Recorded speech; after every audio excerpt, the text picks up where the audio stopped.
Hello everyone, my name is Binzhang Wang. I will talk about proposed improvements of roadway network in Yantan district. My hometown Lanzhou city is the capital of Gansu province in China, which is a really beautiful city that the Yellow River passes through. Every year lots of people come to the city for a trip. Meanwhile, the city has 4.3 million population, making constructions, geometry, and roadways somewhat crowded. The neighborhood of my home, Yantan district, has become a busy area in recent years due to the fast development of commercial markets and shopping malls around it.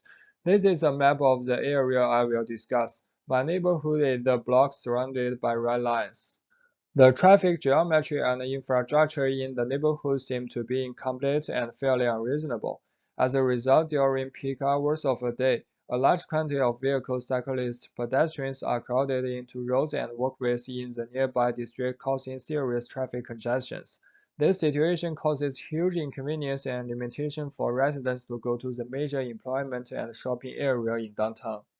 Chinese transportation participants seem not willing to yield all the time. Therefore, lack of protection implementations of roadway infrastructure for cyclists causes safety concerns. The bike lanes are unprotected and so narrow that it is really dangerous for cyclists to pass by others. When buses or cars pull over by the sidewalk to load or unload passengers, cyclists are blocked and have to wait behind them till they move forward again. Sidewalks are not wide enough, making pedestrians walk close to each other and difficult to pass by during peak hours. Even those big pits for planted trees on the sidewalks shorten the width of sidewalks more. Thus, walking in the neighborhood is not pleasant. Drawing in traffic flow from minor roads is really difficult when congestion occurs, and making a left turn to get into the road is even harder than right turn. Sometimes joining vehicles cause more congestions on major roads.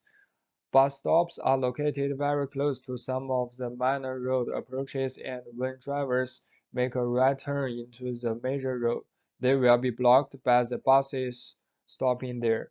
Cyclists riding on the bike lanes are blocked by stopping buses as well. The road is two-way traffic with a few bus stops on it. Thus, I think these bus stops are the main factor that causes the congestion on this road. To solve this, it might be better to construct bus stop curbs in which buses will not block vehicles behind, and it will be safer for passengers to get on the bus without interfering with cyclists.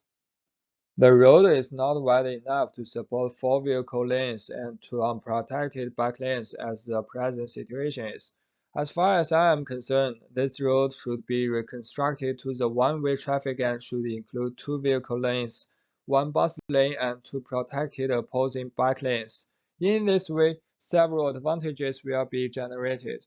Cyclists will ride more safely on protected bike lanes, and two-way traffic is reserved for cyclists. Thus, riding a bicycle is prioritized and encouraged. Congestion will be reduced because vehicles turning from minor road approaches will not block the opposing vehicles anymore. Reserved bus lane will reduce congestion for buses, and transit services will be more likely to be on time. Thus, public transit will become a more attractive mode choice for residents. Sidewalks should be widened. Pits reserved for planting should be cancelled. In this way, pedestrians will have more space to take a pleasant walk and feel safer to be protected. Convenient infrastructure for pedestrians will also lead to more involvement of transit users considering efficient walking to bus stops. Highway user toll should be used to pay for the reconstruction of the road. Taxes and other government revenues could be included in the cost of improvements. Meanwhile, the revenue from public transit might be a reasonable method for proposing. Optimization of the roadway infrastructure and geometry will benefit transit users, cyclists, and even drivers. This improvement will gain support from most of transportation participants in the neighborhood due to the enhancement of safety, efficiency, and equity. However, reconstruction process would be a time and money-consuming process. This road plays a fairly important role in the transportation around it. Long-term reconstruction would block traffic crossing this area to a serious extent. That's all. Thank you for your listening.